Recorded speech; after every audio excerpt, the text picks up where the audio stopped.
Magandang araw po sa lahat. Narito na ang pinakabagong ulat tungkol sa lagay ng ating panahon, lalo na sa mga epekto ng bagyong Pepito at Ophel sa ating bansa. Sa araw na ito, Biyernes, November 15, 2024, mahalaga ang mga impormasyon ukol sa mga bagyong patuloy na bumabaybay sa ating kalupaan. Kaya't manatili tayong alerto at alamin ang mga detalye para sa kaligtasan ng bawat isa. Huwag kalimutang mag-like, share at mag-subscribe para sa mga susunod pang updates. Pindutin na rin ang bell icon para maging updated kayo sa mga latest weather reports. Ang bagyong Ophel ay patuloy na humihina at papalayo na sa kalupaan ng Northern Luzon. Huling namataan ito noong November 15, 2024 at inaasahang hindi na magdudulot ng malalaking epekto sa mga susunod na oras.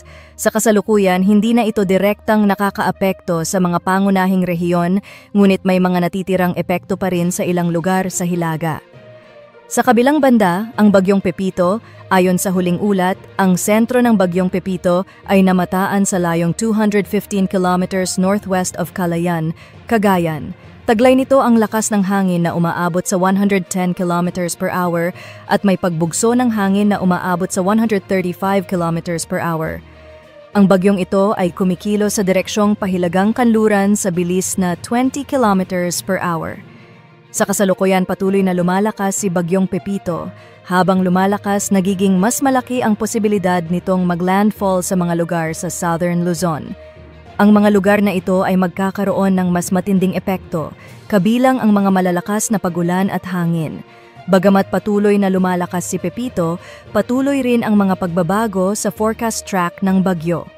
Inaasahang tatama ang bagyo sa kalupaan ng Southern Luzon, particular sa Bicol Region o sa mga probinsya ng Quezon at Aurora, sa pagitan ng November 17 at 18, 2024 sa Sabado o Linggo. Gayunpaman, may posibilidad na magbago ang landfall nito at tumama sa gitnang Luzon or Eastern Visayas.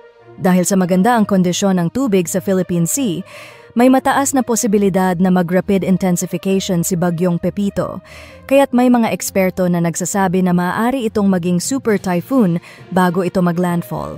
Ang pagdating ng super typhoon ay magiging sanhi ng malalakas na hangin, pag-ulan at storm surge na magdudulot ng panganib sa mga apektadong lugar. Sa kasalukuyan, nakataas na ang Tropical Cyclone Wind Signal No. 1 sa ilang bahagi ng Bicol Region at Eastern Visayas dahil kay bagyong Pepito. Inaasahan ang malalakas na pag-ulan at pagbaha sa mga lugar na direktang tatamaan ng bagyo. Ang mga apektadong lugar ay makakaranas ng mga intense to torrential rains sa mga susunod na araw. Catanduanes.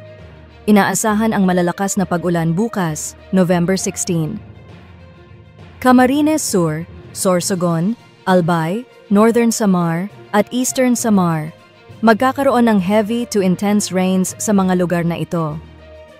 Quezon Province, Camarines Norte, Masbate, Samay Samar, Biliran at Leyte. Katamtaman hanggang malalakas na pag-ulan ang inaasahan. Ang mga malalakas na pag-ulan ay may kasamang panganib ng landslide lalo na sa mga matatarik na lugar. Hindi rin natin maiiwasan ang banta ng storm surge sa mga baybaying lugar sa Bicol Region, Eastern Visayas at Quezon Province. Kaya't mahalaga ang pagiging handa at maaga ang pag-evacuate sa mga lugar na nasa danger zones. Dahil sa lakas ng bagyong Pepito, mataas ang banta ng pagbaha at mga landslide sa mga apektadong lugar.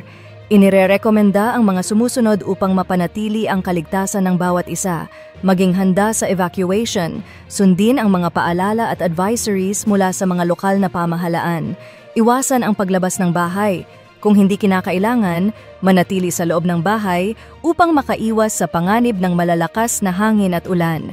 I-check ang mga alituntunin sa storm surge, mag-ingat sa mga baybaying lugar at kung kinakailangan, magsagawa ng maagang evacuation.